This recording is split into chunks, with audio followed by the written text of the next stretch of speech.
Bien, buenas noches, hermanos. Vamos a arrancar el discipulado de hoy. Hoy es martes 17 de octubre de este 2023. Siempre dándole gracias a Dios por todas las oportunidades que se abren, los espacios para compartir el consejo de la palabra, ¿no? O sea, hay que ser realistas que a veces estos espacios son realmente los únicos en la semana que muchos aprovechan, ¿no? Para, por lo menos, escudriñar, compartir, discutir, ¿no? Entonces, qué importante es que uno aproveche, ¿no? Cualquier oportunidad que se dé. Entonces, vamos a orar, vamos a darle gracias a Dios por la oportunidad, ¿no? Juan Pablo, regálanos una oración ahí para arrancar. Sí, amén. ¿Me escuchan bien? Bien, bueno, buenas noches a Amén. todos y a todas. Señor, te damos las gracias por esta oportunidad que nos das una vez más de poder permitir compartir aquí, Señor, tu palabra. Te damos las gracias, Señor, porque realmente, como el pastor lo dice, eh, en algunos momentos necesitamos de ella y no la buscamos como es debido. Te damos las gracias por este espacio, Señor, por la disposición del pastor. Y disponemos, Señor, espíritu, alma y cuerpo para recibir la palabra que tú tienes para nosotros y que cale hondo en nuestras vidas, Señor, y podamos aplicarla. Todo esto, Señor, lo ponemos en tus santas manos y lo pedimos en el nombre de nuestro Señor Jesucristo. Amén. Amén, amén, amén. Eh, Amén. vamos, Amén. vamos a arrancar de una, porque el material que teníamos para hoy, o que tenemos para hoy, para que cerremos el tema que arrancamos hace 8 días. ¿Alguien se acuerda de qué estuvimos hablando hace 8 días? Bueno, para ver más o menos. Las cisternas rotas. Sí, o sea, tocamos el tema de la guerra en Israel porque estaba reciente el asunto, ¿no? O sea, ustedes saben que esos temas son así, ¿no? Hace 8 días estamos en su furor y todo el mundo con eso, ya, hoy ya llevamos 15 días en guerra y todo lo mismo, ¿no? 11, 12 días en guerra. Pero arrancamos un tema que tratando de explicar un poco lo que estaba pasando, ¿no? Porque uno siempre debe aprovechar el entorno para agarrar para su saco, ¿no? O sea, agarrarlo como una enseñanza personal y todo eso. Entonces, ahorita pues todo el mundo se arranca las vestiduras y que Israel, Israel, Israel, pero bueno, ya nosotros vimos hace 8 días video y todo eso que Israel pues el pueblo, el país no es propiamente lo que Dios quisiera que su pueblo, o por lo menos el pueblo que él escogió, pues fuera, ¿no? Y caminara de esa manera. Entonces, vimos que eso no es algo nuevo, eso es algo, bueno, voy a compartir la pantalla para ir avanzando con el material mejor. Ok. Bueno, les decía que estuvimos viendo eso, ¿no? De la guerra de Israel y todo eso, y al final dijimos que eso no era algo nuevo, eso es algo que se ha vivido siempre en la humanidad a través del tiempo, desde la época de Adán y Eva hasta hoy. Siempre el mal, la raíz de todo, es lo que Jeremías habla en 2:13, cuando el Señor, por medio de Jeremías, se hacía esas preguntas y decía, pero ¿qué he hecho yo mal? O sea, ¿qué hice mal para que esta gente me abandone, ¿no? Y él resumía eso en dos males que ha hecho el pueblo, y uno de ellos era abandonarlo a él, que es algo que siempre se ha dado y se sigue dando, por cierto.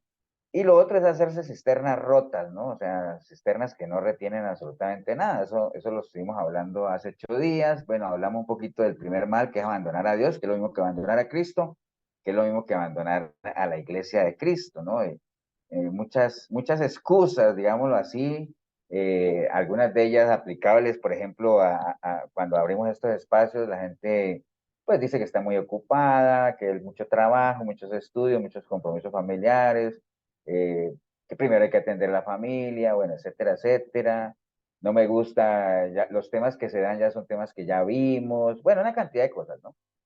Muchas cosas, realmente la gente, cuando se trata de excusas, la habilidad del ser humano es increíble, ¿no? Pero lo más importante que tengamos en cuenta todos es que ninguna excusa va a ser válida, ¿no? O sea, recuerden en la palabra de la cena, todo estaba listo, y si los que están invitados no quieren venir, eh, ahí hay micrófonos abiertos para que los cierren, por favor.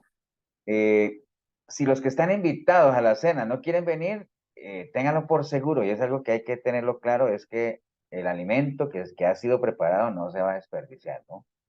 La palabra misma dice que la palabra de Dios es una semilla y nunca va a regresar vacía a él, sino que va a ser tal cual como ha sido enviada, ¿no? Entonces, eso es una realidad. Aquí lo importante es que cada uno aproveche, ¿no? Si uno ha sido invitado a esa cena, pues no deje al anfitrión ahí con la mesa servida. Entonces, ese es el primer mal, abandonar a Dios. Y el segundo mal, pues que la gente se ha acabado para sí cisternas rotas. Estuvimos hablando de algunas cisternas rotas, como son los placeres. O sea, cuando hablo de placeres no me refiero a cosas sexuales propiamente, sino a vicios, a hobbies inclusive, que no es que esté malo tener hobbies, sino el problema es cuando eso desplaza a Dios, ¿no? O sea, en el momento en que eso desplaza a Dios, se convierte en una cisterna rota, ¿no? Lo mismo la familia, lo mismo los amigos, lo mismo las riquezas, hablamos de la religión, entendiendo que la religión es hablar de un Dios que uno no conoce y entendiendo que la religión básicamente es un conjunto de símbolos, rituales, costumbres. Entonces, la relación con Dios no debería verse como una religión, sino como una relación. Los aparatos, la tecnología, bueno, todo eso son cosas que se vuelven cisterna rota. Recuerde, todo eso que ustedes están viendo en pantalla ahí no es que esté mal, sino que lo mal es que eso reemplace a Dios o lo desplace. Entonces, en el momento en que eso desplace a Dios, se convierte en una cisterna rota, ¿no? Bien, entonces, después estuvimos hablando de eso, de que la pregunta del Señor, bueno, ellos me dejan a mí que soy una fuente de agua y se van por una cisterna rota. O sea, eso es como un mal negocio. Es como que uno tuviera un pozo de agua y digamos que nunca se agota en el patio de la casa y uno diga, no, te cambio ese pozo por una botella de agua una botellita, una botella, pues, que sí se acaba, ¿no? Entonces, y peor que uno le diga, te cambio ese pozo por una botella de agua rota. O sea, peor, ¿no? Entonces, es algo que no tiene sentido, ¿no? Entonces, íbamos a analizar eso de que el Señor dijo, yo soy el camino, la verdad y la vida, ¿no? Pues nadie viene al Padre si no es por mí. Entonces, si yo soy el camino, la verdad y la vida, y una vida sin Cristo es una vida vacía, entonces es una vida a la larga sin camino, sin verdad y sin vida, que esos tres temas nos van a servir hoy es bastante, pero lo vamos a ver muy rápido y porque hay cosas que ya hemos visto, pero es como un repaso, una reafirmación de muchos conceptos que hoy por hoy nosotros deberíamos de tener bien manejados, bien cimentados. A veces hay temas que uno cree que la gente maneja o que los tiene ahí, pero a veces uno hace algunas preguntas que son relativamente fáciles o yo no sé si no contestan por timidez o qué, pero a veces no crean, a veces hay cosas que se deberían manejar más a profundidad. Entonces vamos a empezar por esa primera, digamos, acuerde, vamos a ir a secuencia, ¿no? El Señor dijo, yo soy el camino, la verdad y la vida. Entonces una vida de cisterna rota es una vida vacía, es una vida sin Cristo, es una vida inicialmente sin camino, ¿no? Cuando uno no tiene camino, uno está perdido realmente, ¿no? Y precisamente por eso ve que el Señor vino, y Lucas 19:10 dice, porque el Hijo del Hombre vino a buscar y a salvar lo que se había perdido, ¿no?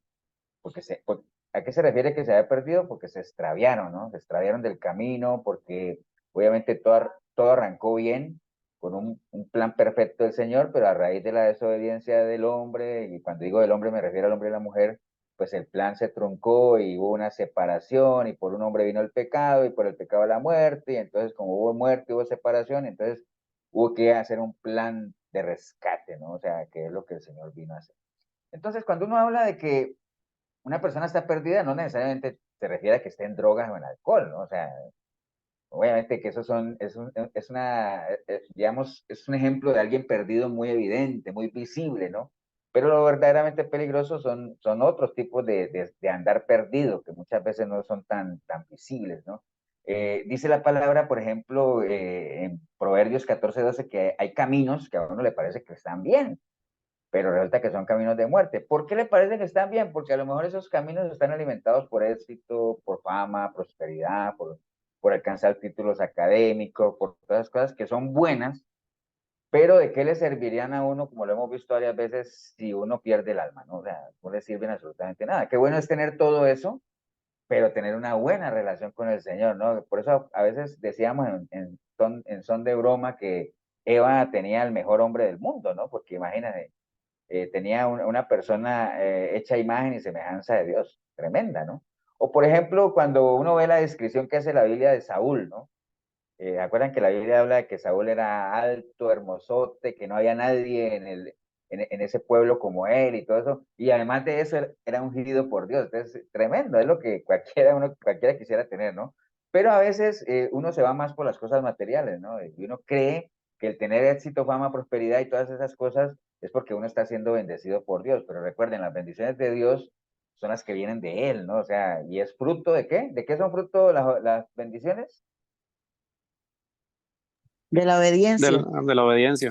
De la obediencia, correcto. Las bendiciones son las que activan la obediencia son las que activan las bendiciones. Ok, entonces, a raíz de eso que estamos hablando de andar sin camino, porque andar sin Cristo es andar sin camino, dice Isaías 42:16, y guiaré a los ciegos por camino que no sabían, les haré andar por sendas que no habían conocido. Delante de ellos cambiaré las tinieblas en luz y los cabros en llanura. Estas cosas les haré y no los desampararé. Entonces, hay un interés particular de Dios que nosotros caminemos por el buen camino. Acuérdense que lo que hablamos en estos días de la senda antigua, ¿no? Es decir, hagan un alto y miren la senda antigua y la buena senda y caminen por ella. Entonces, hay un interés particular del Señor que nosotros transitemos por ese camino. Nada más lo dejé ahí, esto del Waze, que siempre lo menciono porque me gusta mucho eso, pero no voy a entrar en eso, ya lo hemos hablado muchas veces. Todos conocemos el Waze, sabemos que el Waze es una herramienta tremenda, que la manejan por satélites. Ahorita nadie se pierde, bueno, aunque a veces, que es uno de los problemas del Waze, ¿no? A veces uno confía tanto en el Waze que lo pierde.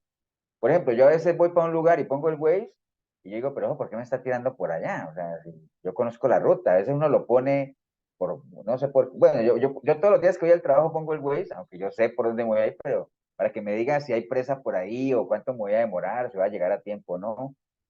Pero uno conoce la ruta y uno sabe cuándo el Waze lo está embarcando, ¿cierto? Pero aún así hay gente que pero así, a ciegas con lo que el güey le diga, ¿no? O sea, ¿me entiendes? Entonces, se confía mucho en eso, ¿no? Pero todos sabemos cómo funciona, todos sabemos que necesita una ubicación, necesita un destino final y te traza la ruta, todos lo sabemos, pero el güey pues siempre ha existido, ¿no? El güey más antiguo que hay es la palabra de Dios, ¿no? Donde también requiere que nosotros le digamos dónde estamos, ella ya sabemos para dónde vamos y ella nos traza el camino, ¿no? Eso lo sabemos muy bien. Y por eso la primera pregunta que Dios le hizo al hombre era ¿dónde estabas? Precisamente para saber dónde está localizado y por eso siempre insistimos que los mensajes de la palabra le tienen que servir a uno para saber dónde está, ¿no? O sea, dónde estás ubicado, en qué reino estás ubicado, bajo qué autoridad vives, en qué se basa tu fe, todo ese asunto, ¿no? O sea, realmente es parte de uno estar bien ubicado, ¿no? Y la recomendación de la palabra es que uno se fíe siempre en el Señor, ¿no? Así como la gente confía ciegamente en el Waze, ojalá uno confiara ciegamente en la palabra y en la guía que la palabra le puede dar a uno, ¿no? Y que uno no se apoye en su propia prudencia, sino que uno aprenda a reconocer a Dios en todos los caminos y Él definitivamente enderezará la vereda, ¿no? Y que uno no sea sabio en eso, ¿no? Entonces, bueno, en línea a eso de ubicarlo a uno y de guiarlo, insisto, todo esto que estamos viendo ya ustedes lo han oído, ya lo han escuchado, lo que vamos a aprovechar este material es para reafirmar muchas cosas que deberíamos tener ya bien sólidas, ¿no? La palabra de Dios dice que es lámpara a mis pies, lumbrera a mi camino. Obviamente, si no hay lámpara, si no hay palabra, si no hay Cristo, no hay palabra, si no hay palabra, no hay lámpara, si no hay lámpara, no hay lumbrera en mi camino, y si no hay lumbrera en mi camino, ¿cómo caminaría uno? Oscuras. Ustedes, a, Oscuras. a ustedes les ha tocado caminar, ustedes han visto cuando se levanta uno en la noche al baño y uno, mientras llega uno Tropezando, pastor. sí, tropezando. ¿Ustedes han visto A que uno tientas. se levanta uno y uno de esas, o por ejemplo uno anda así, ¿no? Y uno sabe más o menos dónde está el switch o el encendedor del bombillo, ¿no? Pero mientras uno llega allá uno se va como a ciegas totalmente. Imaginen un caminar, no sé si a ustedes les ha tocado caminar así en el campo de noche y no se ve nada, eso es terrible, ¿no? Pero bueno, gracias a Dios tenemos una lumbrera en el camino que es la palabra, ¿no? Y bueno, sabemos que la palabra, el Señor nos la dejó con muchas funciones, la hemos repetido, nos enseña qué camino seguir. Siempre alineado a esto del caminar, ¿no? La palabra nos enseña qué camino seguir, nos redarguye para qué, para corregirnos y amonestarnos cuando nos salimos de la ruta. Recuerda, estamos hablando de camino, para corregir porque nos señala cómo volver al sendero otra vez y para instruirnos en justicia porque nos especifica cómo permanecer en la senda de Dios. Acuérdense que cuando la Biblia habla de justicia está hablando de la voluntad de Dios, ¿no? Que amemos justicia, es decir, que amemos la voluntad del Señor, que hagamos justicia, que hagamos la voluntad de Dios, ¿no? Entonces, para eso nos la dejó Él, para eso y mil cosas más, ¿no? Eh, es importante, hoy, hermanos, que nosotros en este caminar, pues obviamente, como les hablaba ahora del Waze, el Waze no funciona si usted no le dice para dónde va, ¿no? La Biblia obviamente tiene nuestro camino trazado y sabe cuál es nuestro destino, pero es importante que nosotros lo tengamos claro, como lo tenía Pablo cuando decía, ciertamente yo me enfoco a mi meta, ¿no? Porque en la vida hay que caminar con metas, o sea, tanto en lo natural como en lo espiritual, ¿no? ¿Qué sería de nosotros si no tuviéramos metas, ¿no? O sea, yo creo que todos tenemos metas, ¿no? O sea, de una u otra forma, tanto en lo personal como en lo profesional, como en lo espiritual, deberíamos también tener. A veces en la parte natural es mucho más fácil trazárselas y tenerlas, ¿no? O sea, por ejemplo, digamos, pongamos el ejemplo de Anthony, que está aquí, que es nuevo. eh, Él tiene sus metas en lo profesional, ahorita tiene sus metas en lo familiar, o sea, se acerca ya, cada vez estamos más cerca, Anthony, ¿ah? De tener a la bebé con nosotros por acá. Entonces, ellos como familia tienen sus metas, ¿no? En lo natural. Él tiene sus metas en lo espiritual también, o sea, de crecer en las cosas del Señor, y por eso está pegadito a la palabra, porque se entiende, o entiende uno que en la medida en que uno adquiera más responsabilidad, pues obviamente hay que estar preparado, ¿no? Y cuando yo hablo de eso de la responsabilidad, yo alguna vez les conté que en la empresa donde trabajaba mi papá estaba, cuando yo salí del colegio, él estaba pulseando una beca para mí. Y entonces, bueno, hasta que la empresa le autorizó la beca, yo me acuerdo porque eso lo memoricé, que la carta que mi papá le mandó a la empresa dándole las gracias y decía, pues sí, que les agradezco la oportunidad para mi hijo, y decía esta frase, decía, y yo estoy seguro que él no será inferior a este compromiso. ¡Wow!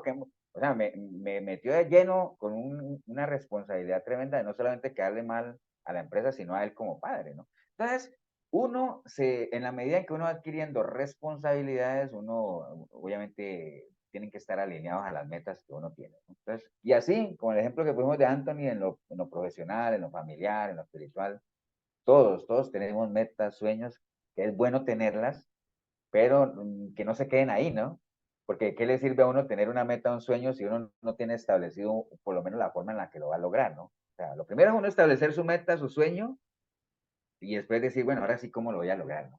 Y que sea algo medible, ¿no? A uno en el trabajo le enseñan que lo que no se mide no existe, ¿no? O sea, si usted no puede medir si está avanzando o no, realmente es muy complicado que usted pueda lograr esa meta o no. Entonces, Pablo lo tenía claro. Él decía, yo he hecho cosas, no he hecho cosas, pero yo ya no me voy a preocupar por eso. Yo me voy a preocupar por lo que me falta, porque yo estoy enfocado en mi meta, que es supremo llamamiento en Cristo Jesús, ¿no? Entonces, tenemos que tener claro cuál es nuestro destino. Eso está. Y para eso tenemos la ayuda, obviamente, de la palabra, y no solamente de la palabra, sino como decía el Señor en Juan 16:13, que cuando viniera el Espíritu Santo, pues Él nos iba a guiar, ¿no? Pero el Espíritu Santo, para guiarnos, Él necesita su espada, ¿no? ¿Cuál es la espada del Espíritu? La La palabra. palabra. La palabra. Entonces, a veces la gente cree que el Espíritu Santo va a trabajar solito, y no, Él necesita su espada. La espada del Espíritu es la palabra del Señor, entonces necesita que nosotros le tengamos palabra por lo menos ahí, ¿no? El Espíritu Santo obviamente nos va a guiar a toda verdad, nos va a guiar al conocimiento pleno de la verdad, nos va a hablar todo lo que oyere del Padre, porque ¿quién conoce tanto al Padre sino el Espíritu, que era el que estaba en él, ¿no? Básicamente, ¿no? Ahí mismo lo que leíamos, anunciará las cosas que han de venir. Mire, dice, cuando venga el Espíritu de verdad, Él los guiará a toda verdad, porque no hablará de su propia cuenta, sino que hablará todo lo que oyere y los hará saber las cosas que habrán de venir, ¿no? O sea, nos lo hará saber. Ahora, ¿por qué? Es que nos va a leer la bola de cristal o todo eso. No, acuerden que la fe precisamente es eso, ¿no? Es la certeza de qué, de lo que me espera, ¿no? No es que el Espíritu Santo le va a decir a uno, bueno, mañana cómo me va a ir en el trabajo, o si va a haber presa o no va a haber presa en la ruta o cosas de esas, no, ¿no? Que en la medida que yo sé lo que ha de venir.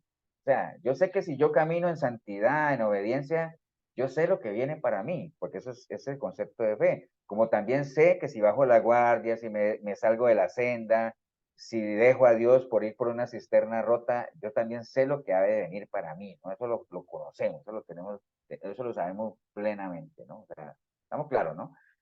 Entonces, la realidad del cristianismo actual es que nosotros estamos acuérdense, como estamos hablando del camino, estamos en una iglesia un tanto desubicada, ¿no? Porque como hablamos en estos días en la radio, estamos atravesando una crisis de identidad tremenda. O sea, ahorita el cristianismo como tal y las nuevas generaciones de cristianos que se levantan, pues primero que nacen en una época en la que el cristianismo está muy desacreditado, un cristianismo muy liviano, y crecen con un concepto de cristianismo que no tiene nada que ver con la palabra. ¿Por qué? Porque no leen la palabra. Entonces eso genera obviamente una crisis de identidad, ¿no? Dice la palabra en Proverbios 11:14 que donde no hay dirección, pues el pueblo cae, ¿no? O sea, eso aplica tanto en lo espiritual como en lo natural, ¿no? Y la gente no sabe, digamos, en términos generales, la gente no sabe que está mal porque pues no se les confronta mucho que digamos, y entonces no se les anima a que se ubiquen dónde están, ¿no? O sea, ¿me entienden? Entonces, la gente nunca va a saber que está mal si no saben dónde están.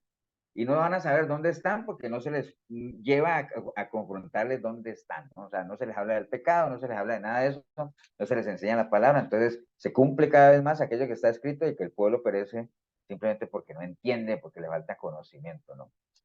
Sin visión, el pueblo se desenfrena. Acuerde, ¿a dónde, en qué lado, esto que les voy a marcar aquí en verde que dice que sin visión, o sea, sin profecía, el pueblo se desenfrena? ¿Qué le recuerda a ustedes de Proverbio 29:18? ¿Qué pasaje o qué episodio de la historia le recuerda eso de que si no hay profecía, o sea, si no hay palabra, el pueblo se desenfrena? ¿Cuál, por ejemplo?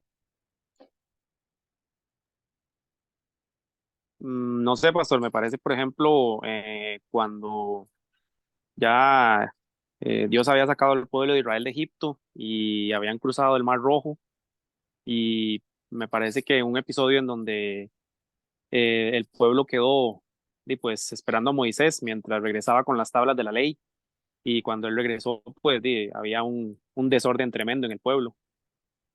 Sí, sí, correcto. Ese es como el pasaje que más se ve ahí, ¿no? O sea, porque, digamos, ya no había presencia del profeta, es decir, no había palabra, y entonces el pueblo se desenfrenó, ¿no? O sea, que es que mucha gente ha asociado eso del becerro con lo que vi, el video que vimos de eso, ese concierto que había ahí en Israel, ¿no?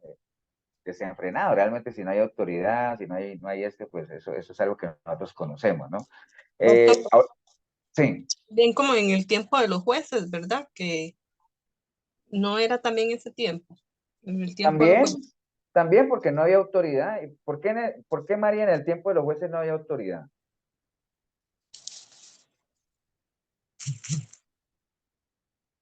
O sea, yo supongo que porque ahí no, no conocían a Dios. Sí, no Porque no había conocían a rey. Dios, porque no había rey. O sea, las dos están bien, ¿no? O sea, ¿por qué? No había rey. O sea, no conocían a Dios, entonces obviamente la gente hacía lo que querían, se desenfrenaban, ¿no? O sea, cambiaron la libertad que el Señor les dio de sacarlos de Egipto, de una tierra prometida, por el libertinaje, que es el libertinaje, acuérdense que es el abuso de la libertad, ¿no? Entonces, hoy en día, ese camino que está trazado y todo eso, hoy en día esa ruta pues la han modificado, ¿no? O sea, la han manipulado, ya el Señor dijo, nadie va al Padre si no es por mí, ¿no? Hoy en día dicen, bueno, todos los caminos llevan a Dios, todas las religiones llevan a Dios, y la gente se ha construido para sí, lo que hablábamos ahora, cisternas rotas o dioses hechos a su imagen y semejanza. Imaginen que la otra, ¿cómo empezó todo eso? Dios hizo al hombre a su imagen y su semejanza. Pero hoy en día es el hombre el que ha hecho dioses a su imagen, a su semejanza. Entonces son dioses que les gusta lo que a ellos les gusta, son dioses que aprueban lo que la gente aprueba. Entonces por eso hoy en día la gente habla de un Jesús que nunca condenó el homosexualismo, de un Dios que ama a todo mundo. Bueno, ¿me entienden? Entonces, ¿por qué? Porque la gente, todo es relativo, ¿no? Todo el mundo maneja las cosas como les convenga, ¿no? Entonces, que es exactamente lo que hace el GPS, ¿no? O sea, lo lleva uno por atajos para ahorrarle camino, ¿no? Hoy en día la gente quiere atajos, quiere caminos más cortos, más rápidos, sin esfuerzos, que no hayan presas, que no hayan tráficos, que no hayan nada, ¿no? Entonces, pero no, nosotros sabemos que tenemos que transitar por el camino que ya está hecho, ¿no? O sea, que no es un camino fácil, no es un camino fácil. Ajá, Sí, pastor. mire. Ajá. O sea, cuando hablas del camino, a veces, bueno, por ejemplo, yo digo, bueno, un camino será que alguna senda que tengo que pasar o un carro o alguna cosa. El caminar es la sumatoria que cada decisión que tomemos es un estilo de vida, ¿no? El caminar, el camino que el Señor es. Todos los días vamos a tomar decisiones buenas o malas según el conocimiento. Entonces, eso puede ser realmente el caminar, ¿no? un estilo de vida. Sí, sí, cuando uno habla de que hay que recorrer un camino, son situaciones, son, digamos, por eso es que habla de la senda del justo, siempre habla de eso, ¿no? Y por eso, esa senda del justo, ese caminar tiene sus características, ¿no? Porque pues no es un camino que, a veces cuando uno habla del camino angosto, o la puerta angosta y el camino estrecho, digamos así, entonces la gente cree que es un caminito, no, no, son características de ese camino, pero sí, cuando el Señor decía, hagan un alto en su camino, es decir, hagan un alto en su vida, ¿no? En lo que han vivido, o miren sus caminos, mirar lo que uno ha hecho, qué he hecho, dónde estoy, ubicarse, ¿no? O sea, pero sí, los caminos son propiamente lo que uno ha transitado, lo que uno ha vivido.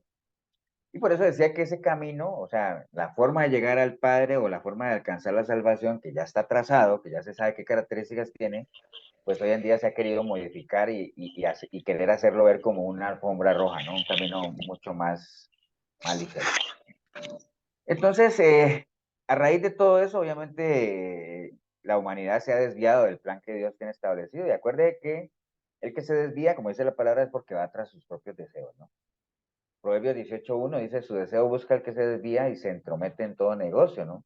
No toma placer el necio de la inteligencia, sino que en su corazón se descubre. O sea, ahora ustedes dirán, pastor, ¿entonces es malo meterse en negocios? No, o sea, no, acuérdense lo que hablamos ahora de la cisterna rota. Los negocios no son cisternas rotas, pero si los negocios te separan de Dios o desplazan a Dios, se convierten en una cisterna rota, ¿no? Entonces, eso hay que tenerlo bien claro porque a veces si no se hace la aclaración se puede entender de que uno está satanizando todo, ¿no? Y a veces es un problema que recae sobre el cristianismo mucho de que a veces se quiere como satanizar todo, ¿no? O sea, no es que Dios no le gusta que uno se divierte y tenga sus hobbies y tenga forma de entretenerse, pero obviamente recuerden la frase que hablamos hace 8 días, Dios no nos va a dar a nosotros nada que nos separe de Él, ¿no? Eso es algo que tenemos que tener claro.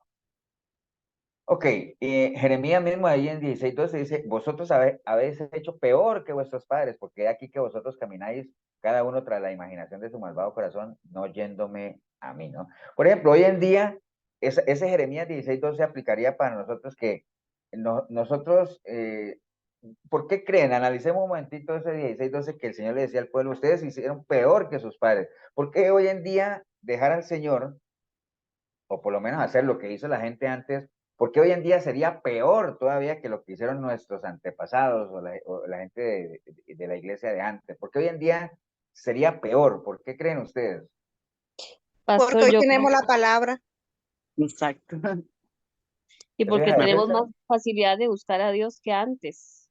Y la exacto. todo información, la información está a la mano. Exacto, Y también. porque tenemos a quién. O sea, Al falta completar esa parte. Espíritu. Al Espíritu Santo. Exacto. Acuérdense que la gente antes no tenía el Espíritu Santo, sino que ellos dependían obviamente de las revelaciones que Dios daba por medio de sus profetas, la guía, los siervos que Dios usaba para guiar al pueblo, ¿no? Hoy en día, nosotros aparte de la palabra, tenemos al Espíritu Santo. Entonces, y aún así dejar a Dios hoy en día, entonces aplicaría eso que está ahí, vosotros habéis hecho peor que vuestros padres, ¿no? Y por eso hay un pasaje que dice que el juicio va a empezar ¿por dónde? Por casa, ¿no? Porque al que más se le da, más se le pide, más se le sigue, ¿no? Ok, entonces, desviarse, hablemos un poquito de eso, porque estamos hablando de ese primer mal o esa que es dejar una vida sin Cristo, es una vida sin camino, porque Él es el camino, ¿no?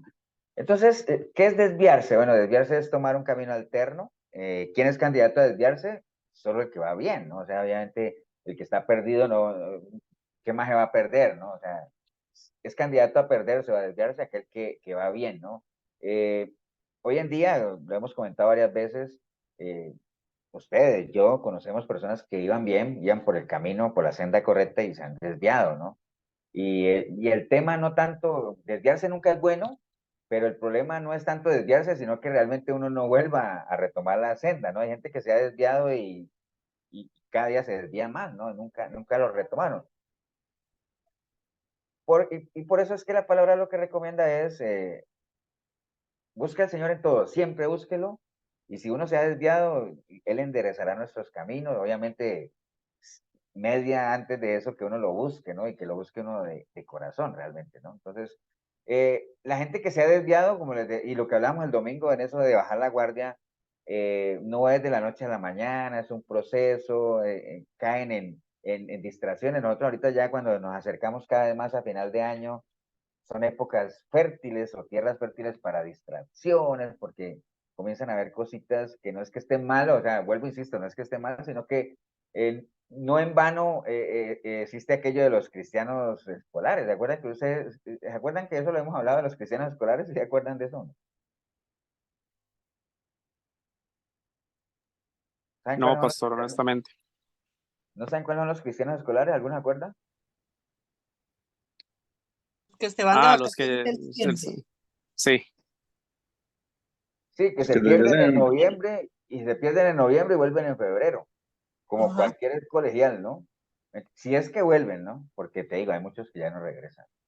Pero así es, ahorita esas épocas de finales de año son tierra muy fértil para distraerse y todo eso, entonces eh, a veces la persona que se desvía, como les decíamos, es la última que se da cuenta y todo eso, y por eso la palabra siempre dice, hay que estar atentos, o sea, hay que velar lo que hablamos el domingo, hay que tener la guardia arriba siempre, ¿no? Y la iglesia, desafortunadamente, en general, eh, nosotros estamos en una sociedad muy distraída, en una sociedad que con cualquier cosita, lo que hablábamos, pasa algo y todo se centra ahí, después se va por otro lado, entonces, como decía por ahí papá Figueres, todo en Costa Rica dura 3 días y todo ese asunto, ya después viene otro escándalo. Por ejemplo, hoy en día, ¿quién se acuerda de esa bebé que secuestraron? ¿Se acuerdan de la bebé aquella que se perdió y perdida se quedó? Y ya nadie se acuerda de eso, ¿no? Entonces, y así, son cosas que van pasando y entonces estamos en una sociedad distraída, porque es un pueblo distraído, porque somos personas distraídas y entonces como las iglesias se componen por personas, estamos hablando de una iglesia distraída, ¿no? Y muchas cosas externas que nos sacan realmente de que deberíamos estar bien ubicaditos como tal. Ok, entonces en línea a eso, una de las cosas que no ayuda mucho es lo que hablábamos también el domingo de ese coqueteo con el mundo, con las cosas del mundo, ¿no? Y por eso es que Santiago 4:4 habla de las almas adúlteras, ¿no? A veces la gente no dimensiona eso de que la amistad del mundo es enemistad contra Dios, ¿no? O sea, cualquiera pues que quiera ser amigo del mundo se constituye enemigo de Dios. Eso de ser amigo del mundo no quiere decir que uno no esté en el mundo. Acuérdense que lo hemos hablado ya varias veces. Estamos en un sistema en el cual nosotros tenemos que convivir, hay que trabajar, hay que estudiar, hay que negociar y todo ese asunto.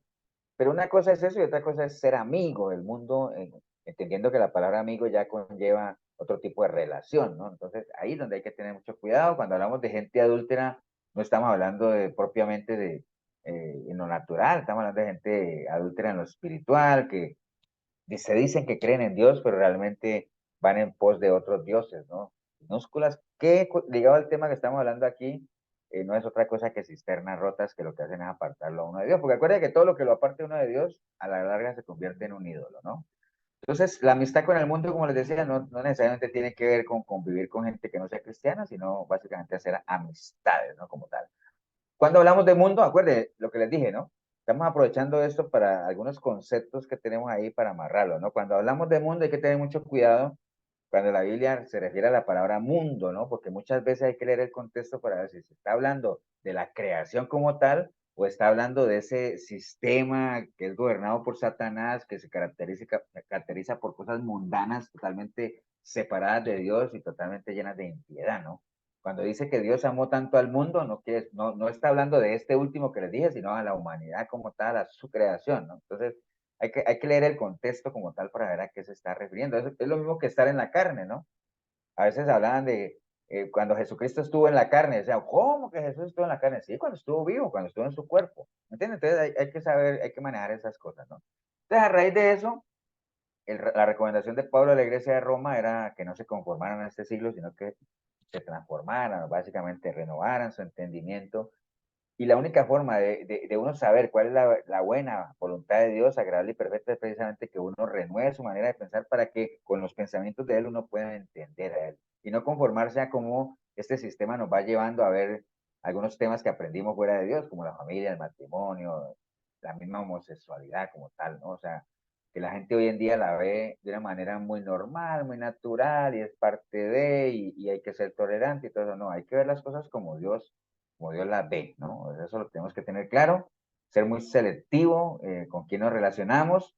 Algunas personas se confían, digamos, señalando pecados de otros cuando, por ejemplo, es que dice, es que los fornicarios no van al cielo. Ah, bueno, es que yo no soy fornicario. ¿Y qué pasa? También habla de los avaros, también habla de los perezosos, habla de los mentirosos, habla de todo eso, ¿no? Entonces, hay que cuidarse por todos los frentes, ¿no? Básicamente, ¿no?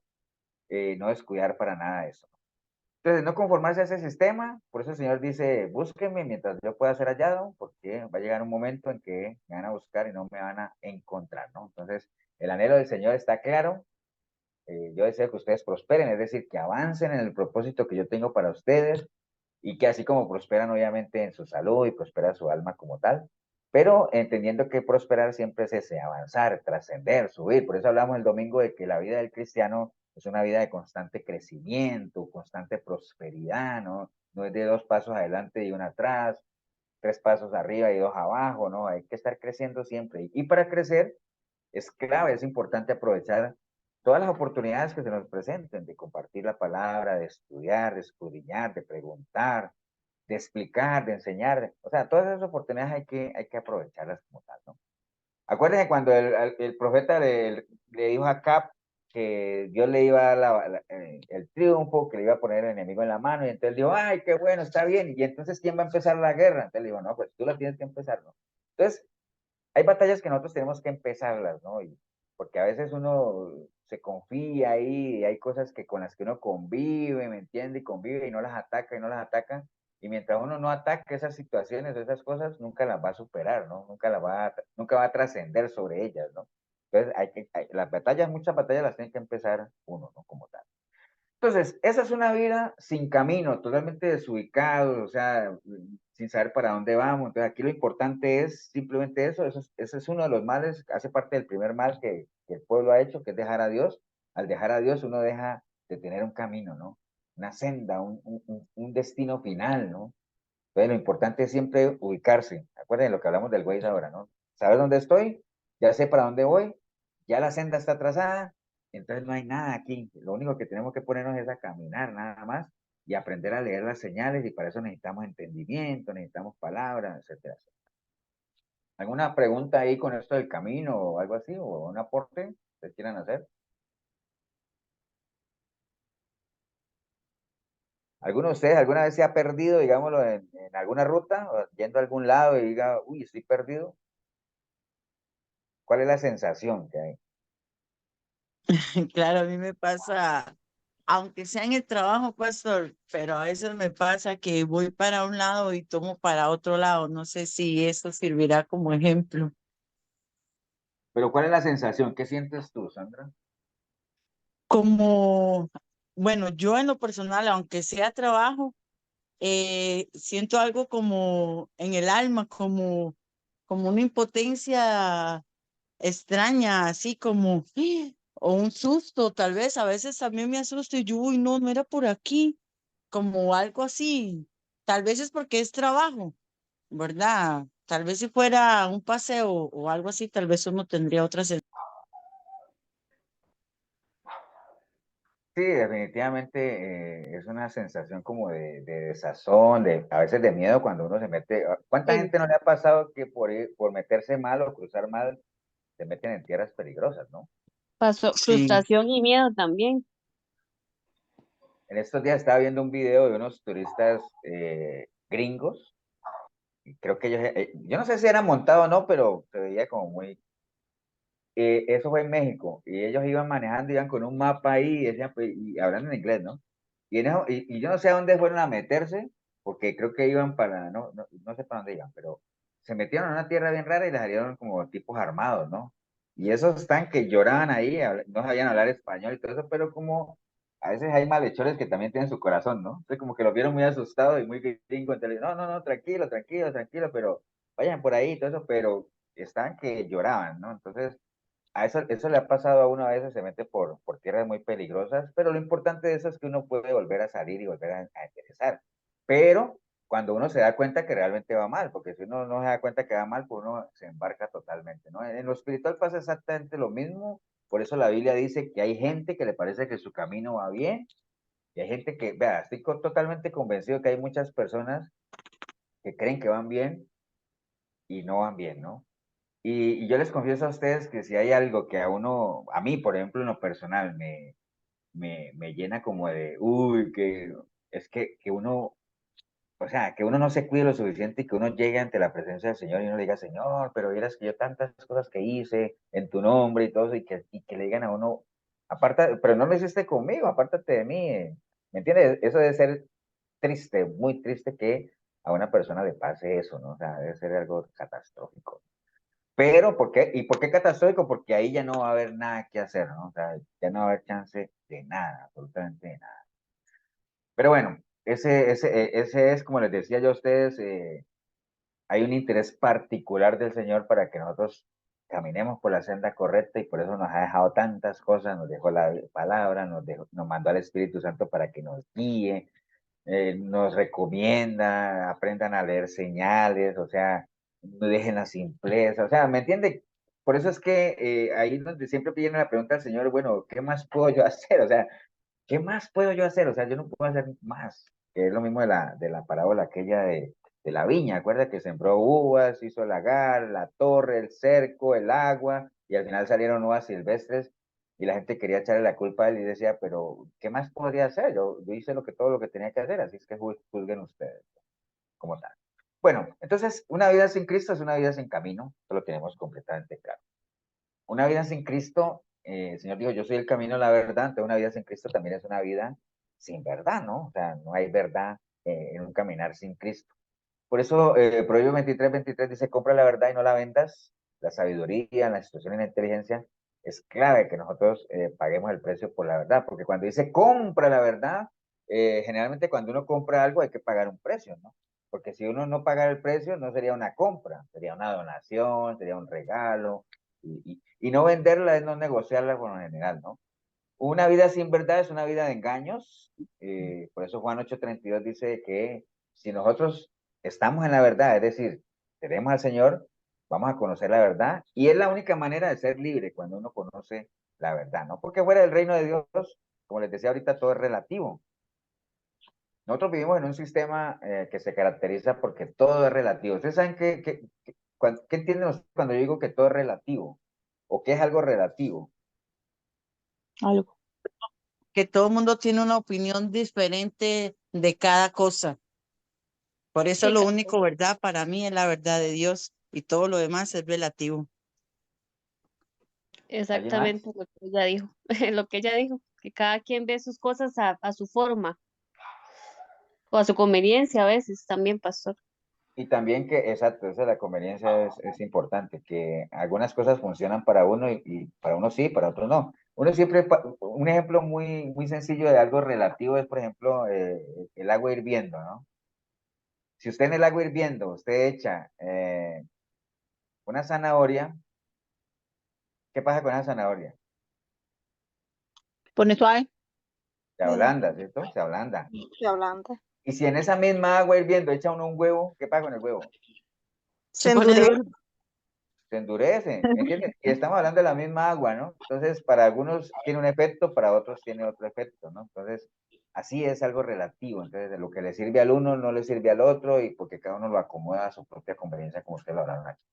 Entonces, este sistema en el que vivimos es relativo. O sea, usted ve opiniones muy diversas, donde dice, si es el mismo, mira lo que está pasando con Israel y todo eso. Eh, hay un bando que dicen que la culpa es de Israel, hay otro bando que dicen que es de la gente de los terroristas, hay un bando que los condena, hay otro que los defiende, bueno, ¿me entienden? Porque es relativo el asunto. Entonces, por eso uno tiene que moverse con cosas absolutas. Y lo único absoluto, como decía Sandra ahorita, es la palabra de Dios, ¿no? Es lo único absoluto y por eso durante tanto tiempo ha tratado de ser ridiculizada, ha tratado de ser descalificada, precisamente porque en esta sociedad en la que estamos hoy viviendo, no les interesa o no les conviene que haya algo absoluto como la palabra de Dios, ¿no? Por ejemplo, hay gente que hoy en día maneja las cosas, por ejemplo, hay gente que dice que cree en Dios, está bien. Y entonces le dice, ¿usted cree en la Biblia? Sí, claro, pero yo no creo en el infierno. Entonces, ¿me entienden? Entonces hay cosas que comienzan a manejar. Bueno, entonces si no crees en el infierno, no crees en lo que Jesús dijo. Si no crees en lo que Jesús dijo, no crees en Jesús. Si no crees en Jesús, no crees en Dios. Si no crees en Dios, no crees en la Biblia. Entonces, ¿entienden? Entonces, pero lo manejan ahí, ¿no? Lo manejan. Esa era la típica, ¿no? La típica base. ¿Y qué usan para todo eso? Bueno, lo mismo que ustedes ya conocen, pues que la Biblia fue escrita por hombres y todo el asunto, ¿no? Pero bueno, lo único absoluto de Dios y su palabra, entienda que algo absoluto se refiere a algo que es independiente, que es ilimitado, que excluye cualquier relación. Algo absoluto es entero, total, completo, que existe por sí mismo y que es incondicionado, o sea, que nada lo condiciona, ¿no? Es porque es, como lo es Dios y como lo es su palabra, ¿no?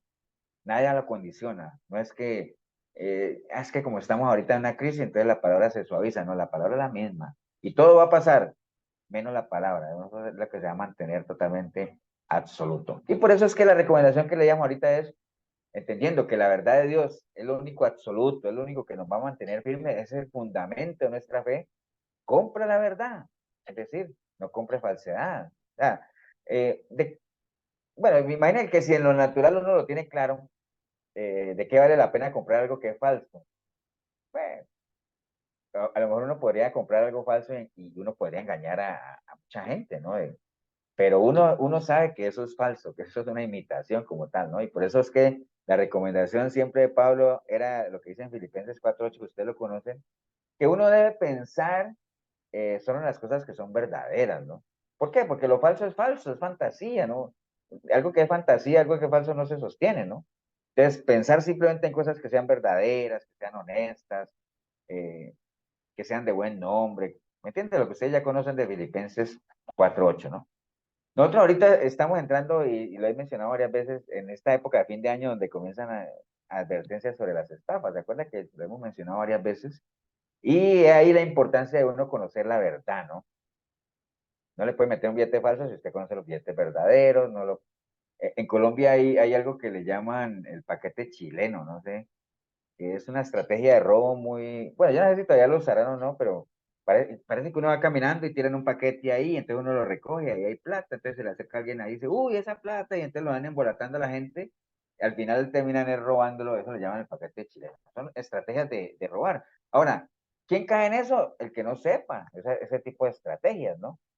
¿Quién cae hoy en día? Que yo trabajo, vean, donde yo trabajo, nosotros manejamos el centro de contacto del Banco Nacional y algunos bancos, ¿no? Entonces, todos los días es pan comido. A mí me toca leer todos los días eso, las llamadas que hace la gente a... No, es que me estafaron, es que me llamaron de ahí, me pidieron el PIN de la tarjeta y digo, pues todavía hay gente que cae en eso, o sea, muchísima gente cae todavía en ese asunto, ¿no? Compras por internet o ventas y que den un anticipo y la gente lo da, no, tremendo. Entonces, ahorita estamos en esa época de las estafas y comienza el aguinaldo y todo eso. Entonces, hay que ser muy sabio. O sea, de hecho, cuando uno vaya a comprar algo, siempre ser un comprador muy selectivo, mirar, revisar lo que te están dando. O sea, uno siempre, en lo natural siempre lo hace, uno se esfuerza, ¿no? Porque uno está en juego el dinero de uno, ¿no? Entonces, ¿por qué en lo espiritual la gente no se esfuerza, ¿no? En por lo menos pensar lo que oye, analizarlo, verlo, revisarlo, ¿me entiendes? En lo espiritual no hay tanto cuidado, digámoslo así, ¿no? O sea, y eso no es algo nuevo, ¿no? Son estrategias viejísimas del enemigo. Acuérdense que ustedes no ven en la Biblia que la serpiente aprisionó a Eva y que la enrolló y le dijo, cómete la manzana, no, no, nunca utilizó violencia, ¿cierto que no?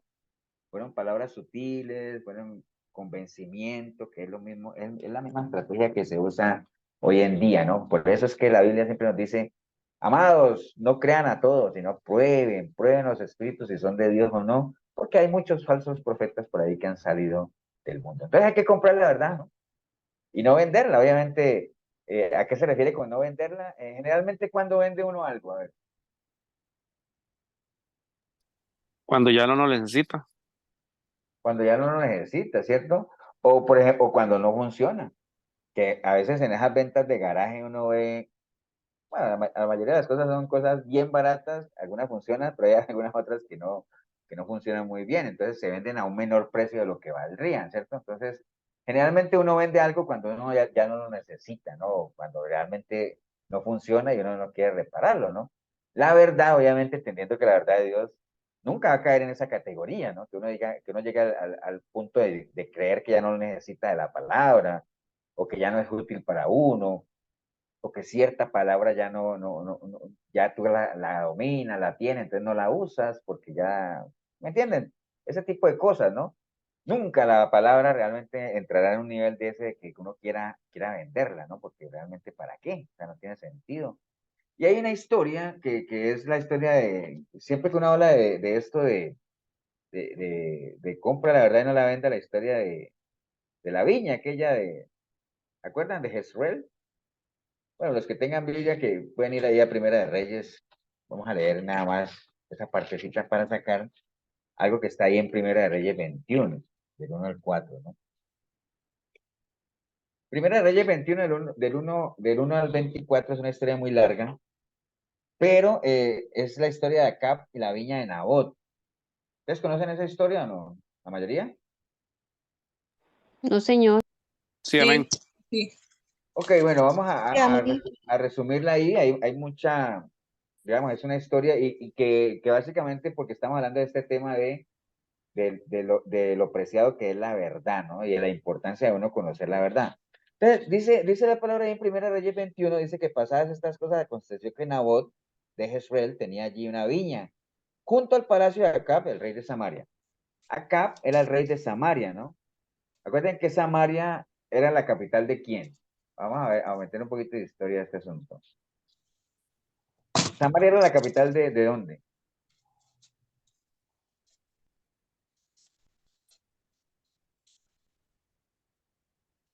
Ustedes saben quiénes son los samaritanos, ¿no? O sea, ¿han oído hablar de los Pastor, samaritanos? disculpe, me perdí. ¿Cuáles son los versículos?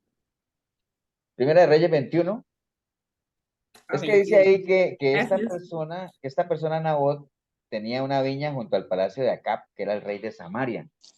Era el rey de Samaria. Samaria era la capital de qué reino. O sea, ¿no se acuerdan? Bueno, acuérdense que el reino de Israel se separó en dos, ¿no? Después de Salomón, en la parte del norte y la parte del sur de Judea, ¿no? La parte del norte, que es este rey Acab, ¿me acuerda que Acab, que era el esposo de quién? ¿Me acuerda cómo se llamaba la esposa de Acab? Jezabel. A ver, Ellos dos estaban gobernando el reino del norte. Dios no estaba con ellos. Y la capital se llamaba Samaria, ¿no? O sea, que ahí es donde estaban los samaritanos. Y entonces cualquiera podría decir, pastor, ¿y entonces por qué los samaritanos no se llevaban con los israelitas si eran el mismo reino? Antes era un solo reino que se separó en dos y arriba quedaron Samaria y abajo quedó Judá, o sea, por lo menos mantuvo el nombre de la capital. El tema es que el reino del norte, digamos, cuando fue conquistado por los enemigos, digámoslo así, ellos sacaron a todos los israelitas de allá y trajeron a los samaritanos y los instalaron ahí. Entonces, aunque estábamos hablando de que era un mismo reino, había gente que no era el pueblo, ¿no? Eso es como que, por ejemplo, voy a poner un ejemplo ahí con algunos de ustedes. Por ejemplo, usemos el ejemplo de Karina. Supongo que Karina hay 4 hermanos, 5 hermanos vivían en una casa, ¿cierto? Y entonces viene alguien y saca a los 4 hermanos de Karina de la casa y a ella la mandan ahí como a una habitación, a una habitacioncita por allá alejada y entonces esa persona saca a los hermanos y trae a su familia, a sus parientes y los están ahí. Entonces, ¿cómo sería la relación de Karina con esa gente que vino a vivir en su casa aunque estén viviendo en la misma casa? ¿Cómo sería? Mala la relación. Mala, hostil. Mala, o sea, hostil, o sea, ella no se llevaría con ellos, aunque estén viviendo en la misma casa, ¿no? ¿Por qué? Porque no es parte de su familia. Entonces, eso pasaba por eso es que los samaritanos no se llevaban con ellos, aunque vivían en el mismo reino, el reino separado, digamos así, pero no era gente del pueblo, vivían ahí, pero era gente extranjera, ¿no? Era gente ahí, ese era el rollo y el lío que había con los famosos samaritanos, ¿no? Pero bueno, el caso es que, volviendo a la historia, este Nabot tenía una viña ahí cerca de este rey, Acab. Y Acab le dijo a Nabot diciendo, dame tu viña para un huerto de legumbres, porque está cercana a mi casa y yo te daré por ella otra viña mejor que esta. O si mejor te pareciere, te pagaré su valor en dinero.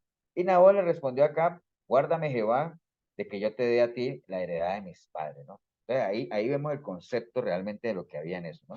Entonces empecemos por ahí, nada más analizando eso que acabamos de leer. Ahí mencionan a Jezreel, porque dice que Nabot era de Jezreel. Jezreel quiere decir Dios siembra o quiere decir simiente de Dios, ¿no?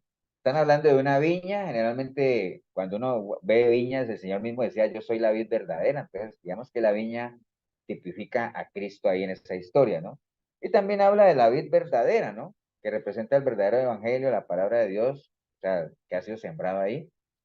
Por otro lado está Cap, él quería comprar esa viña, o sea, la viña verdadera, y quería convertirla, mire lo que dice ahí, dice, porque quiero hacer un huerto de legumbres, o sea, quería convertirla en una viña de legumbres. ¿Ustedes se acuerdan cuando los israelitas hablaban de Egipto, que decían que allá comían olla de carne y que allá habían, bueno, en números 11 4, ahí está esa parte, ¿no? De que ellos hablaban de las legumbres y todo eso.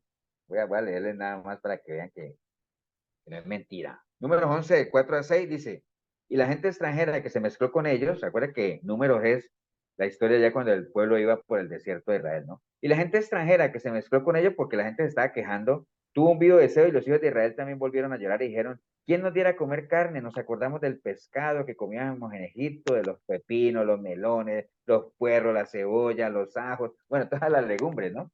Entonces, este rey quería convertir esa viña, esa vid verdadera, en una viña de legumbres, es decir, que era lo que caracterizaba a Egipto como tal, ¿no? Entonces, Acab estaba simbolizando en esta historia, digamos, a Satanás o al enemigo que quería convertir esa vid verdadera, que era el evangelio verdadero, en una viña de legumbres o en un evangelio al estilo Egipto, ¿no? Al estilo del mundo como tal. Más o menos como haciendo como una personificación de lo que estamos leyendo ahí, ¿no? Hoy en día pasa igual, ¿no? Cristiano promedio quiere cambiar el evangelio como tal, sin pervertir, evangelio puro, en un evangelio tipo mundo, ¿no? Tipo Egipto, divertido, moderno, atractivo, etcétera, etcétera. Entonces, ¿qué pasó? El rey le dijo a Nabot que quería comprarle la viña, no, que la cambiara por una mejor, porque acuerde que siempre este sistema nos presenta a nosotros, ¿qué? Una contraoferta, ¿no? No hemos leído ahí que el rey le amenazó a Nabot y lo amenazó de muerte. Hasta ahora no hemos leído nada de eso, porque fue lo mismo que hablamos ahorita de la serpiente con Eva, ¿no? La serpiente no maltrató a Eva ni la obligó a nada, simplemente fue un juego de palabras, una contraoferta, ¿no? Aquí el rey también usó lo mismo, le dijo, mira, yo te doy una viña mucho mejor. Es más, o mejor te la pago en dinero, ¿no? No usó ninguna violencia ni amenaza como tal, pero Nabot le decía, Dios guarde que yo te dé a ti la heredad de mis padres. Por qué Nabot no le podía vender o ceder esa viña al rey? ¿Por qué? porque era una Porque herencia. sí, y porque ellos no como que la cuidaban mucho de que no se la dejaran los que no pertenecían al pueblo de Israel, digamos. Era un valor especial. Pero había algo que a él le impedía hacer eso. O sea, ya ustedes dijeron que era una heredad de los padres y que la cuidaba, pero había algo que a él lo tenía maniatado. ¿Qué era?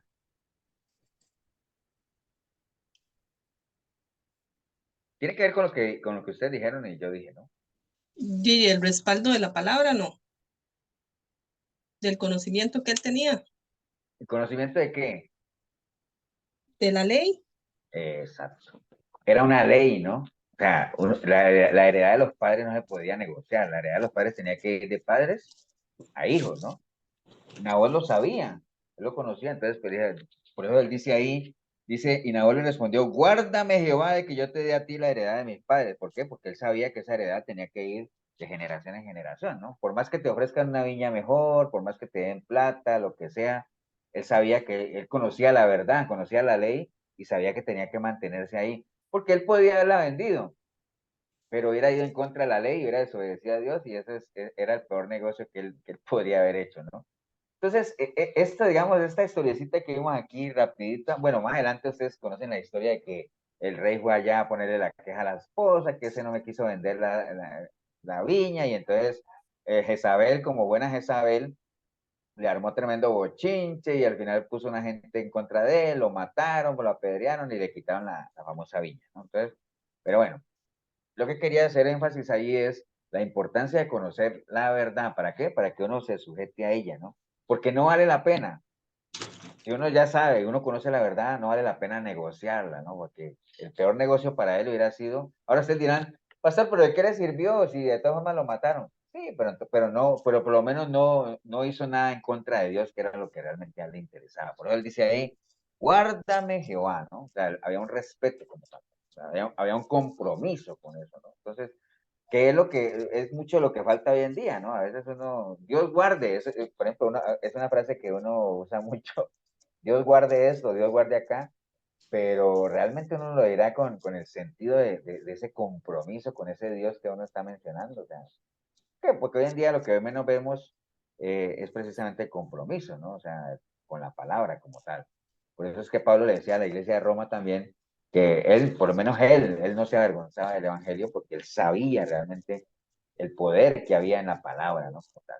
Hoy en día hay mucha gente que se avergüenza del evangelio, no tanto que se avergüencen de decir que son cristianos porque lo hemos hablado, ¿no? O sea, la gente hoy en día el ser cristiano es una moda, pero el evangelio, mucha gente públicamente sí le cuesta, ¿no? O sea, se intimidan, digámoslo, ante la idea de públicamente, por lo menos, declarar su fe cristiana. A Pedro le pasó, obviamente, el entorno en el que estaba fue un entorno de mucha presión y al final él negó al Señor y todo lo sabemos, ¿no? Pero bueno, hay mucha gente que juega a cristianos a la secreta como tal, como Nicodemo o José de Arimatea, que ellos tenían sus razones en el sentido de que ellos cuidaban su estatus, ¿no? Acuérdense lo que dice en Juan 12:42, que dice que con todo eso, aún de los gobernantes, muchos creyeron en él, pero a causa de los fariseos no lo confesaban para no ser expulsados de la sinagoga. Entonces, ellos preferían más bien guardar su estatus en la sinagoga y por eso más bien no pregonaban o no públicamente no expresaban que realmente confiaban o creían en el Señor, ¿no?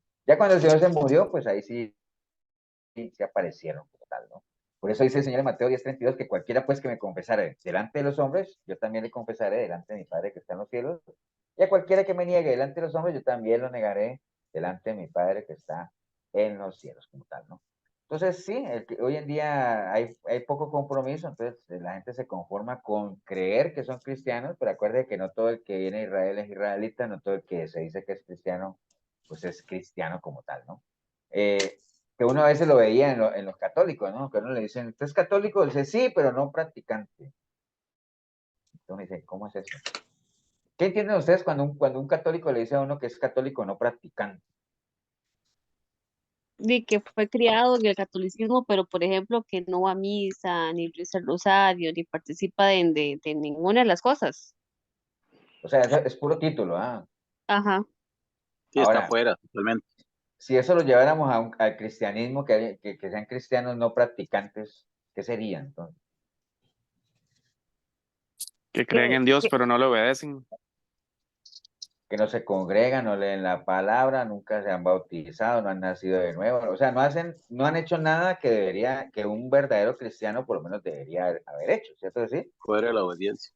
Entonces sí, pues básicamente es eso. O sea, a la larga un cristiano que diga que no practicante, pues no es nada, ¿no? Porque el cristianismo no es una religión, lo hemos hablado ahorita, el cristianismo es una relación y la relación tiene que llevar compromiso, ¿no? El compromiso es clave en este caminar.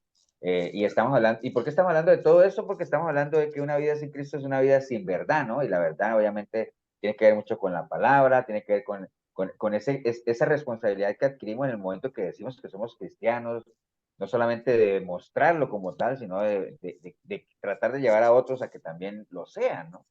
Y no ayuda para nada eso de que la gente diga, sí, pero es que yo no soy practicante. No, no, eso no, con el Señor esas cosas no funcionan, ¿no? No son excusas realmente que nos impidan o que nos permitan mantener una vida ahí a los José de Arimatea, ¿no? Digamos, a escondidas, como tal. Entonces, bueno, obviamente una persona sin compromiso, como les decía, a veces van a la iglesia por costumbre, por sentirse bien, por obligación, pero en el fondo realmente no les interesa conocer nada del Señor, ni poner cuidado a las prédicas como tal, o las enseñanzas, no quieren sacrificar nada, no dejan hábitos mundanos que tienen, bueno, todo lo que ustedes ya conocen. Obviamente ese tipo de personas pues nunca llegan a aprender, nunca llegan a crecer, se quedan estancados ahí en el tiempo, es lo que hablábamos ahorita, ¿no? Acuérdense que el cristianismo es un eterno crecer, ¿no?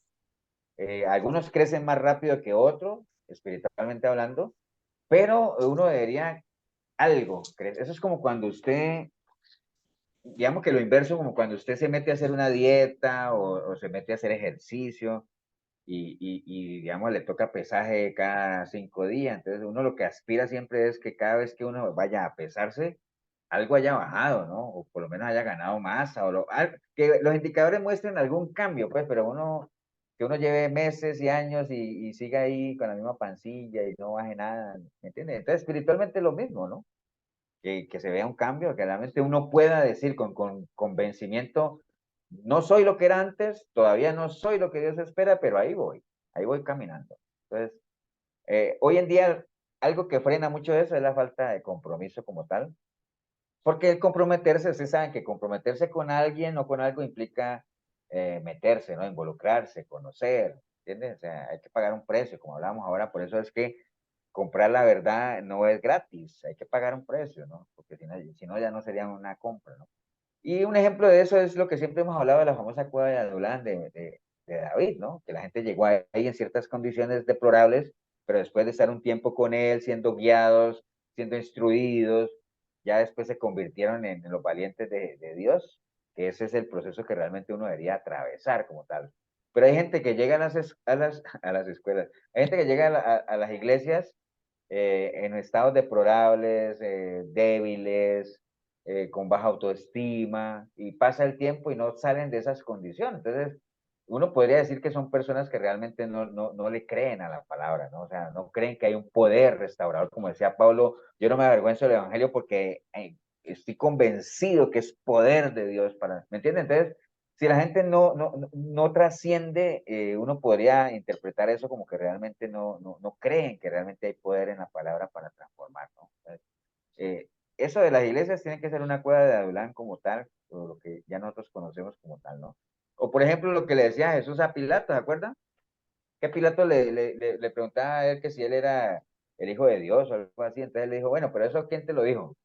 Eso está en Juan 18:34, y se los voy a leer nada más para que me crean que sí está ahí.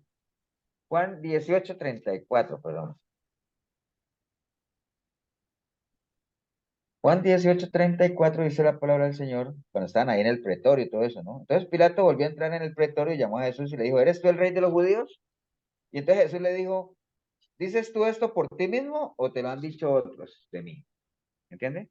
Entonces, hay muchas cosas que la gente sabe de Jesús, pero no es porque lo hayan averiguado por sí mismos, sino porque lo han escuchado. Y lo poquito o nada que saben depende de lo que han escuchado, ¿no? Ahora se dirá, pastor, y es malo escuchar. No, obviamente la fe viene por el oír, pero uno no se puede quedar toda la vida ahí con el... La fe viene por el oír y es un primer nivel de fe que le sirve a uno para venir a los pies del Señor, buscarlo, nacer de nuevo. Pero hay que ir en búsqueda del otro nivel de fe, que es la fe de Gálatas 5:22 como fruto del Espíritu. ¿Me entiendes? Entonces, es lo mismo que diga, uno no se puede quedar toda la vida con lo que escuchó y lo que le oyó al otro decir y el testimonio del uno y lo que Dios ha hecho en la vida de este y lo que hizo en el otro, no. Uno tiene que trascender a algún día hablar de lo que Dios ha hecho en la vida de uno, ¿no? ¿Acuerdan lo que les conté de Pablo cuando él hablaba y decía, si alguien tiene que vanagloriarse en la carne, yo, porque yo he sido esto, fariseo, circuncidado, bueno, todo eso, pero para mí eso basura, eso yo lo tiro porque realmente uno no es lo que uno era antes de Cristo, ¿no? Uno es lo que verdaderamente el Señor ha hecho en uno después de que uno le ha entregado su vida a Él. Esa es la verdadera identidad de uno, ¿no? Como tal, ¿no? Y por eso es importantísimo examinarse si uno está o no está en la fe, eh, porque qué triste, ¿no? O sea, que uno crea que está y no está, ¿no? Entonces, constantemente hay que estarse examinando para eso, ¿no? Entonces, ¿qué falta hace realmente que la iglesia de hoy en día trascienda, ¿no? Y que uno deje de estar viendo la relación con el Señor como una relación de mi Dios como tal, cuando él lo que dice en Juan 15, ¿no? Él quiere ser amigo nuestro, ¿no? Porque el ser amigo es otro nivel, ¿no? Uno no es amigo de cualquiera, la verdadera amistad como tal. Mire lo que él dice en Juan 15:14, dice, vosotros sois mis amigos si hacéis lo que yo os mando. Ya no os llamo siervos, porque el siervo no sabe lo que hace su señor, pero os he llamado amigos, porque os he dado a conocer todo lo que he oído de mi Padre.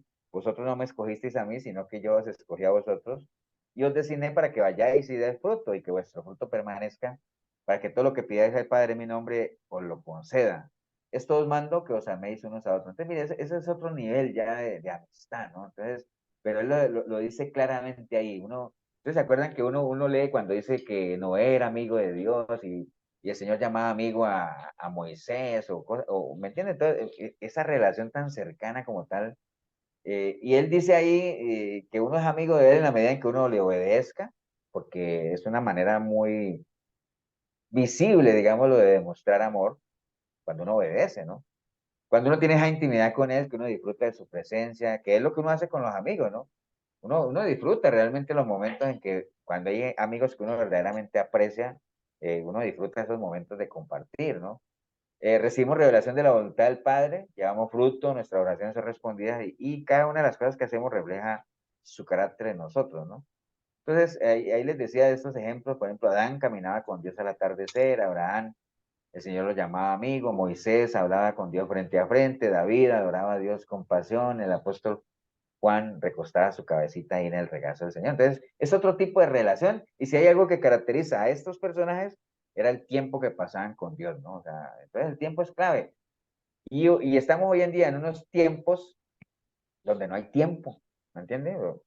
Eh, el tiempo se está yendo así, pero volando, ¿no? Ya dentro de 8 días que nos veamos, prácticamente estamos ya en los últimos martes de octubre, ¿me entiendes? Entonces ya esto se fue, el año ya se fue, entonces el tiempo eh, hay que aprovecharlo, ¿no? Básicamente, ¿no? Entonces recuerden eso, hay que comprar la verdad, hay que pagar el precio, no venderla, o sea, estamos ahorita en unos tiempos donde la verdad duele, la verdad ofende, la verdad, hay una guerra contra la verdad, ¿no?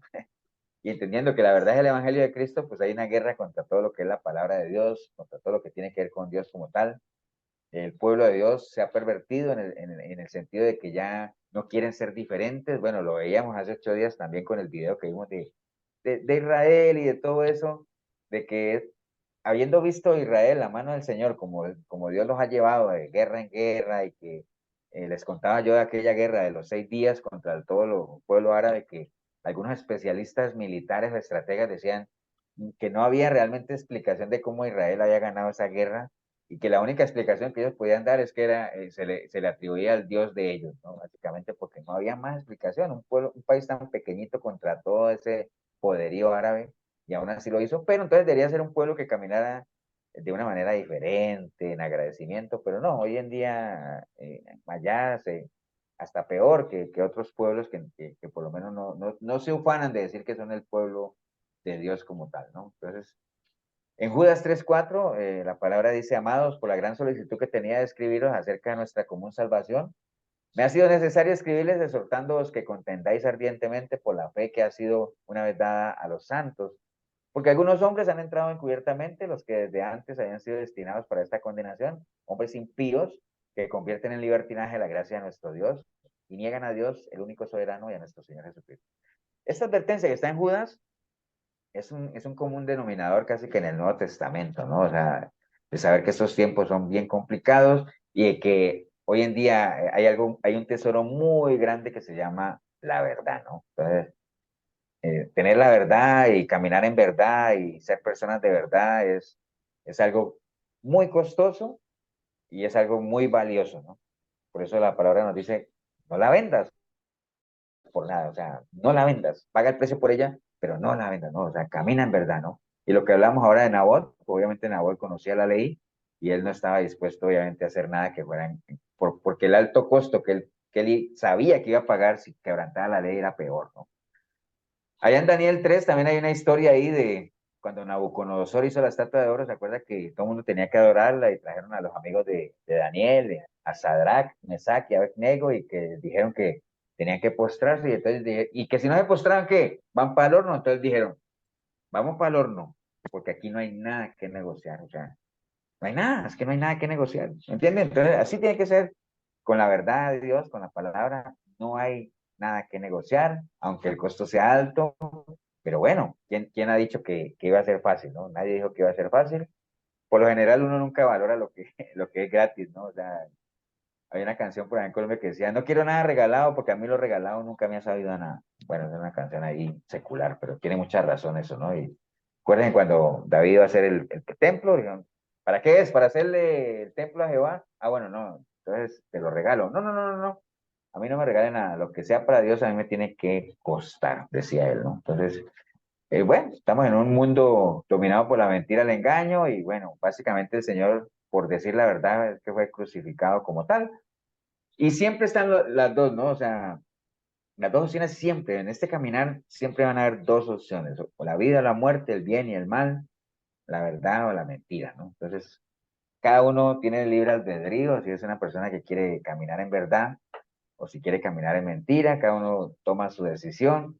Lo importante es que todo en esta vida, acuerde, que usted esté precavido, que usted prevenga a los que usted tiene posibilidad de prevenir, de que estamos en un sistema en el que se mueve mucho la mentira. Lo importante es recibir la información, procesarla, razonarla y decidir en torno a lo que con sabiduría nosotros analicemos, ¿no? Entonces es importante discernir y saber lo que nosotros, cuál es el camino que debemos tomar, digámoslo así, ¿no? Básicamente, y solamente lo podemos hacer con la verdad, ¿no? Y tenemos que estar constantemente examinándonos eso.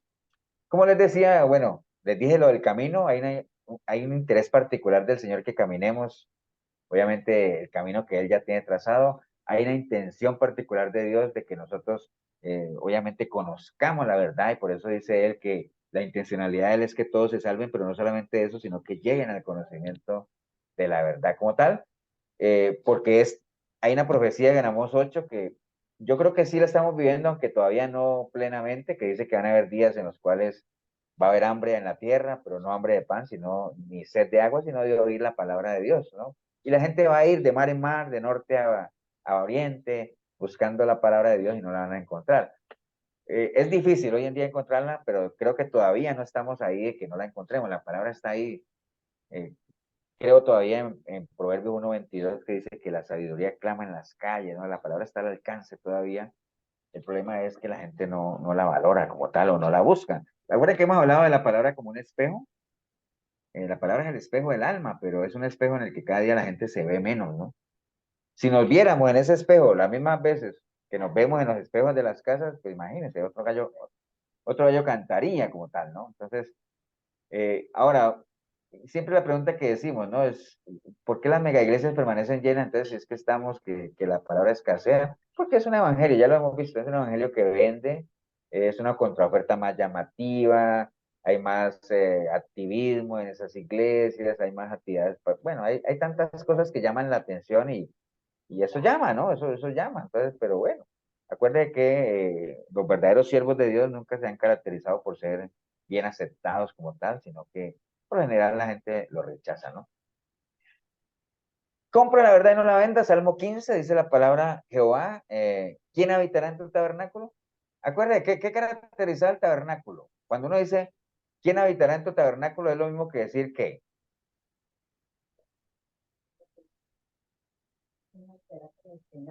¿Quién habitará en tu presencia? Acuérdate que el tabernáculo era el lugar donde estaba la presencia del Señor. El Señor venía ahí y en torno a ese tabernáculo es que la gente se congregaba, digámoslo así, ¿no? Pero la gente, no era que, por ejemplo, el tabernáculo, no era que decían, por ejemplo, bueno, mañana vamos a llevar el tabernáculo a la casa de Sandra. Pasado mañana vamos a llevar el tabernáculo a la casa de Cindy. Y el sábado llevamos el tabernáculo a la casa de... Así, que el tabernáculo, no, el tabernáculo estaba ahí, la gente tenía que ir allá. ¿Me entiendes? Pero ¿cuál fue la pregunta, pastor? ¿Perdón? ¿Cuál fue No. su pregunta?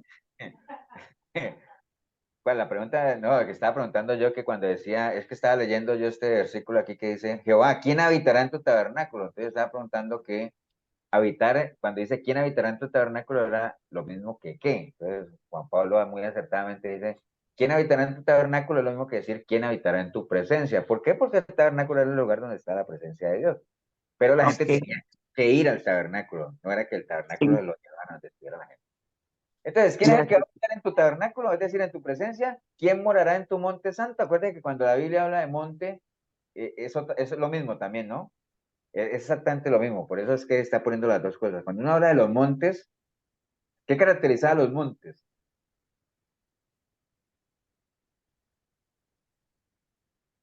¿qué cara que sale, montes? Sí, por ejemplo, cuando uno decía, eh, dirija su mirada al monte, o hay que subir al monte, porque La presencia del Señor. sí, la presencia de Dios. ¿De dónde vendrá mi socorro? Mi ¿Dónde socorro vendrá mi viene de socorro? Jehová, veámoslo así, ¿no? Porque acuérdate que ¿dónde le dio Dios las tablas a Moisés? En un monte, ¿no? ¿Dónde se le reveló Dios a Moisés? En un monte. ¿Te acuerdas cuando decía, es que esa es la montaña de Jehová? Entonces los montes simbolizan también el lugar donde está Dios. Por eso es que dice allí, ¿quién habitará en tu tabernáculo? ¿Quién morará en tu monte santo? O sea, las dos preguntas son lo mismo, ¿no? ¿Quién estará en la presencia del Señor? ¿Quién? El que anda en integridad. Recuerde que la integridad es prima hermana de la verdad, ¿no? El que anda en integridad y el que hace justicia y el que habla verdad en su corazón. El que no calumnia con su lengua, ni hace mal a su prójimo, ni admite reproche alguno contra su vecino, aquel a cuyos ojos es vil, el vil es menospreciado, pero honra a los que temen a Jehová. El que aún jurando en daño suyo, no por eso cambia. Quien su dinero no dio usura, ni contra el inocente admitió cohecho, el que hace estas cosas, no resbalará jamás. Entonces, es como cerrando este tema, ¿no? De la importancia de caminar en verdad. ¿Qué nos garantiza caminar en verdad? Habitar en el tabernáculo del Señor. ¿Qué es habitar en el tabernáculo del Señor? Estar en su presencia, ¿no? Para caminar con Él, ¿no? Morar en su monte santo. ¿Entiende? Básicamente eso por ahí. Bueno, vamos a dejarlo ahí. Dejemos esto de la vida sin vida. De pronto lo sacamos unos minutitos para verlo después. Sí. ¿Usted me puede explicar eso que dice, ni admite reproche alguno contra su vecino? No entiendo Ah, eso. leámoslo otra vez, el que está aquí. ¿Dónde está ese? Ah, bueno, leámoslo otra vez. Dice, ¿quién habitará en tu tabernáculo? ¿Quién morará en tu monte santo? El que anda en integridad y hace justicia, y el que habla verdad en su corazón. El que no calumnia con su lengua, ni hace mal a su prójimo. Bueno, ni admite reproche alguno contra su vecino. O sea, digamos, cuando dice que ni admitir que es aceptar, ¿no? Y reproche es, digamos, ¿qué podría ser un reproche? A ver, vamos a Como buscar, reclamo. vamos a buscar alguna definición de reproche aquí. Nada más para que tengamos sinónimos. Expresión con que se reprocha algo. Nah, hombre, me va igual. ¿Qué quiere decir la palabra reprochar? Reconvenir, echar en cara, por ejemplo. Es que es bueno buscar, es una buena costumbre, ¿no? Porque uno se queda con la primera definición de reproche, entonces básicamente se queda con eso. Pero digamos, por ejemplo, ese sacar en cara, reconvenir, o bueno, en una concordancia, bueno, aquí hay otra versión, ¿no? ¿Dónde está? No es como un reclamo, un sinónimo podría ser reclamo, no. Aquí hay otra Biblia, dice, Señor, ¿quién puede residir en tu santuario? Esa es otra versión, ¿no? ¿Quién puede habitar en tu santo monte? Solo el que vive sin tacha y practica la justicia, el que dice la verdad de todo corazón, el que no habla mal de nadie, el que no hace daño a su amigo ni ofende a su vecino.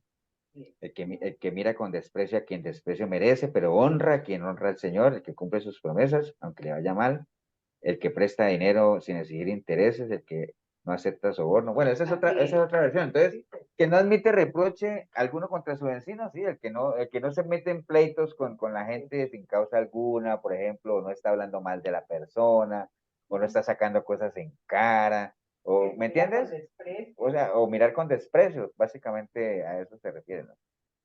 Es bueno eso, por ejemplo, aprovechemos eso que decía Keishel, no se quede, digámoslo uno, cuando uno ve alguna frase, alguna palabra y no la entiende, ¿no? O sea, vaya, haga lo que yo hice, busque sinónimos o busque un diccionario. Ahí mismo en internet hay diccionarios bíblicos, cuál es el significado bíblico de esto, o busquen las concordancias, reproches, y ahí salen sinónimos. Entonces, o busque otras versiones de Biblia también que le pueden ayudar a uno, ¿no? Pero básicamente lo que está diciendo ahí es quién sí y quién no. Y para eso la recomendación siempre es andar en integridad, entendiendo que la integridad es pensar de una forma, sentir de esa misma forma y actuar de esa misma forma, de hacer justicia, es decir, caminar conforme a la voluntad del Señor, hablar verdad de su corazón, o sea, no calumniar a nadie, ya todos sabemos que es calumniar, es hablar cosas que no son ciertas. Cuando uno habla mal de una persona se llama calumnia, cuando uno habla mal de Dios, ¿cómo se llama? Blasfemia, no. Blasfemia. Blasfemia, exacto. No hable calumnia con su lengua, no hable mal al prójimo. y que no admite reproche alguno contra su vecino. Bueno, ya lo vimos en algunas otras versiones, ¿no? No sé si te quedó más o menos claro, Keicho. Sí, es como tratar de vivir en paz, digamos, con el vecino, Y digamos. que la palabra siempre nos dice en la medida, y no solamente con el vecino, ¿no? En la medida, con el prójimo, dicen algunas veces. Exactamente, En la sí. medida de lo posible estás bien con todo, ¿no? Es la idea, básicamente. Ok, bueno, vamos a dejar de compartir aquí. No sé si alguien quiere comentar algo más. Pastor, Sí, señor. nada más un comentario con respecto a los samaritanos. Ujú. A ellos, los judíos, no los querían porque tanto los babilonios, los persas y los medos, cuando agarraban a un pueblo y se llevaban a una parte donde ellos, dejaban parte del pueblo donde ellos para que se fueran mezclando y también tuvieran el idioma y todo eso. Entonces los samaritanos no eran un pueblo puro, entonces por eso ellos los trataban mal. Por ahí Pero no tengo eran un pueblo, no eran un pueblo puro, pero se los metieron ahí a la tierra, ¿no? Al reino del sí, norte. sí, por ahí es que anda que no los querían por eso. Sí, sí. Eran enemigos. Era un pueblo, digamos, no tenían nada que ver con él, pero se los vinieron y los instalaron ahí como vecinos, digámoslo ahí, en la otra parte del reino. Ok, bueno, vamos a orar, vamos a darle gracias a Dios por, bueno, la oportunidad que hemos tenido hoy de compartir. Si alguno tuviera alguna pregunta, pues si no la tiene ahorita o si repasa después, pues ahí ya saben, por el WhatsApp lo pueden hacer sin problema, ¿no? Pastor, perdón, hoy llegué tarde como a las 8. Ajá, Es que andaba viendo a mi mamá porque, bueno, yo que le he dicho que tiene un tumor ahí, entonces ahí la andaba viendo. Todavía no está mal, pero bueno, sí, sí. ok. Ahorita oramos por ella. Bueno, vamos a orar para despedir el discipulado. Regálanos tú una oración, Marquito, ya que estás ahí.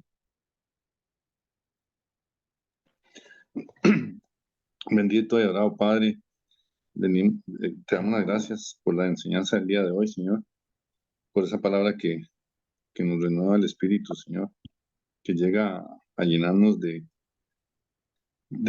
paz, Señor, y de alegría cuando la oímos, Señor. Bendito seas por todo. Te damos las gracias también porque hoy amanecimos, Señor. A veces uno no le da gracias, no te da gracias por tantas bendiciones. Te pido por todos mis hermanos que están enfermos, por Ceci, que está convaleciente, por la mamá bueno, por todos los que están enfermos, Señor. Te pido por la mamá de Floribet. Y te damos las gracias, Padre, en el nombre de Jesús. Amén.